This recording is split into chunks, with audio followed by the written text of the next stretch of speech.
नाज़रीन, बैरिस्टर अली ज़फ़र साहब हमारे साथ मौजूद हैं अडयाला जेल के बाहर इस वक्त। सर मुझे बताइएगा, सबसे पहले तो आपको रोका जा रहा है, कहा जा रहा है कि आपका लिस्ट में नाम नहीं है, क्यों आपकी मुलाकात नहीं हो पा रही खान साहब के साथ? जी, जो आपने वजह बताई, वजह यही है कि पार्टी की तरफ से जो लिस्ट आई है, हालांकि पिछले हफ्ते मैंने जब लिस्ट गई थी तो मैंने रिक्वेस्ट की थी, बैरिस्टर साहब लिस्ट बनाते हैं, बैरिस्टर गौहर साहब, उन्होंने रिक्वेस्ट भी की थी, लेकिन बीच में हमारी पार्टी में कुछ ऐसा हुआ कि उसमें लिस्ट में नाम नहीं आया। इस बार कहा गया था कि नाम है, नहीं डाला गया, इनके पास बहाना मिल गया, इन्होंने बहाने के तहत मुझे अब रोका हुआ है।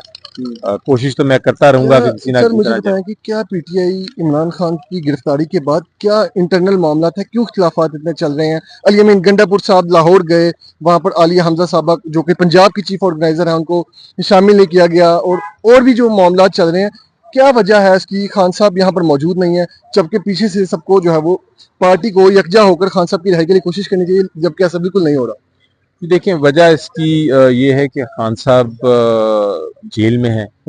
खान साहब जो पार्टी के लीडर हैं, जो जिनकी इंस्ट्रक्शंस के ऊपर पार्टी ने अमल दरामद करना है, उनसे राब्ता कम हो गया है। एक जमाना था, आपको याद है कि हम हफ्ते में 1-2 बार मिलते रहते थे, तो कोई ना कोई पैगाम अंदर से आ जाता था।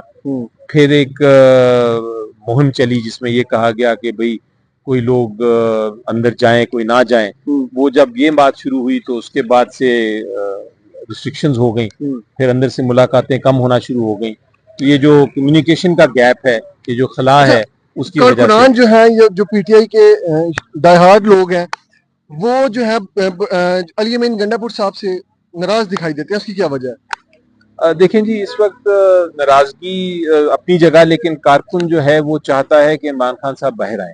वो चाहता है कि किसी ना किसी तरह जो लीडरशिप है वो अपनी हिम्मत करे और कारकुनों को, जैसा कारकुन तैयार है बाहर निकलने के लिए, उसी तरह बाहर निकले। तो इशू ये है, धड़े बनते जा रहे हैं। अलीमा आपा भी कोई खुश दिखाई नहीं दे रही, जो इमरान खान साहब की बहनें हैं वो भी कह रही हैं कि जी ये लोग चाहते ही नहीं है कि इमरान खान बाहर आए। सीनियर लीडरशिप से जो है वो उनके भी खिलाफात चल रहे हैं। मैंने आपको बताया हाल ही का जो अली बिन गंडापुर साहब का मामला है, 90 दिन का उन्होंने अल्टीमेटम दिया है, क्या चल क्या रहा है?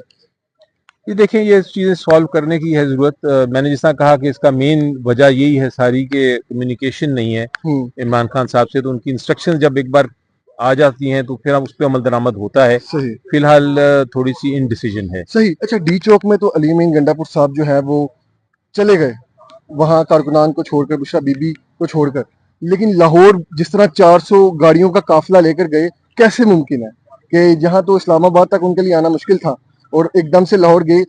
लोगों में ये कहा जा रहा है जी ये सीएम पंजाब मरियम नवाज साहबा के साथ सेटलमेंट करके गए हैं, तो इनकी अंडरस्टैंडिंग हो गई है। नहीं, ऐसी कोई बात नहीं है, बिल्कुल बात ऐसी नहीं है। वो देखें, कंप्रोमाइज तो नहीं हो रहा? नहीं, पार्लियामेंटेरियंस जो हैं उनको, चीफ मिनिस्टर हैं प्रोविंस के, उनको कोई रोक नहीं सकता कि अगर वो जाके अपना कोई पार्लियामेंट्री मीटिंग करे। इसी तरह पार्लियामेंटेरियंस थे, पार्लियामेंटेरियंस को हक है कि वो अपनी मीटिंग करें। इसलिए मेरा नहीं ख्याल कि ऐसी ये वाएं हैं, ये दूसरी तरफ से सियासत की जा रही है। सही, बहुत शुक्रिया सर आपका। हमारे साथ चेयरमैन पाकिस्तान तहरीक इंसाफ बैरिस्टर गौहर साहब मौजूद है। सर अभी यहाँ पर जो है वो मुलाकात से रोका जा रहा है, जो पीटीआई के वुकला हैं इमरान खान साहब के, क्या कहेंगे? देखो, ये तो रूटीन का इन्होंने लगाया हुआ है, एक उनका पैकेट है, यहाँ पर हमें रोक लेते हैं, लेकिन फिर ऑर्डर आ जाता है कि जी जस्टिस की परमिशन मिलती है, वो फिर जाने जाते हैं। तो अभी मैं आया हूँ, उम्मीद है इंशाल्लाह ताला परमिशन मिलेगी, परमिशन जब आएगी तो आगे जाए। अच्छा सर, मुझे बताइएगा कि अभी रिसेंटली अली अमीन गंडापुर साहब और आप लाहौर भी जो है वो गए, उस सारे सिनेरियो में जो है वो काफी पार्टी के इंटरनल जो इख्तिलाफात पाए जा रहे हैं, जो कारकुनान है वो काफी जो कंफ्यूज है, ये क्या मामला हो रहा है? चीफ ऑर्गेनाइजर है आलिया हमजा साहबा भी नहीं वहां पर आई, और इस हवाले से क्या कहेंगे? देखो, अल्हम्दुलिल्लाह पाकिस्तान तहरीक इंसाफ एक बहुत बड़ी पार्टी है, इसलिए उनके पास जो भी कोई बात आ जाती है तो लोग उनको उठाते हैं, लेकिन पार्टी में कोई इंटरनल इख्तिलाफात नहीं है। इख्तिलाफ राय जरूर है और इंशाल्लाह ताला सारे लोग ऑन बोर्ड होंगे। खान साहब की जो तहरीक है उस पर कोई दो राय नहीं है, चाहे वो आलिया हमजा साहब आए या चाहे कोई शेख वकास साहब से मेरी दोनों से बात भी हुई है, और इंशाल्लाह ताला सारे लोग ऑन बोर्ड होंगे। सम टाइम थोड़ी सी बैक एंड फोर्थ मिसअंडरस्टैंडिंग हो जाती है, बट इट्स नथिंग के कोई सीरियस नहीं है इंशाल्लाह। पीटीआई अवामी हमायत की इतनी बड़ी जमात है, उसके बावजूद इमरान खान साहब जो है वो क्यों अब तक रिहा नहीं हो पा रहे, क्या आपको वजह लगती है? देखिए वो आपको मालूम है सिस्टम कैसे चल रहा है, पाकिस्तान की अदालतें कैसे चल रही है, हमें तो अभी तक डेट नहीं मिल रही कि हेयरिंग हो जाए, तो रिलीव तो दूर की बात है, हेयरिंग होगी तो आगे रिलीव का पता चलेगा। और हम स्ट्रांगली बिलीव करते हैं कि जितने भी केसेस है खान साहब के खिलाफ ये बोगस है, बेसलेस है, पॉलिटिकली मोटिवेटेड केसेस है, अगर आज़ाद मनश जजेस के सामने ये आएंगे तो इंशाल्लाह ताला सारे खत्म हो जाएंगे। हमें उम्मीद है इंशाल्लाह ताला एक दिन तो ये केसेस इमरान लगने खान साहब की बहनें काफी थोड़ी नाराज दिखाई दे रही हैं, इसकी क्या वजह है? क्या देखो क्यों भाई वो के अली लिए अमीन वो आ गंडापुर जाता से? है। नहीं अली अमीन गंडापुर से नहीं है, वो बहनें जब वो नाराज होती है और परेशान होती है तो हमें भी बहुत दुख पहुंचता है, और हम भी नहीं चाहते कि वो रोडों पर हो, और हम भी नहीं चाहते कि खान साहब अंदर हो, बीबी अंदर हो, किसी सूरत हम नहीं चाहते। तो हम उम्मीद करते हैं इंशाल्लाह ताला इवेंचुअली तो कोई ना कोई तरीका निकल आएगा। जो 90 दिन का अल्टीमेटम दिया गया उस हवाले से कुछ बताइए। नहीं 90 दिन का अल्टीमेटम, लेकिन खान साहब की तहरीक है, इंशाल्लाह ताला तहरीक चलती रहेगी इंशाल्लाह।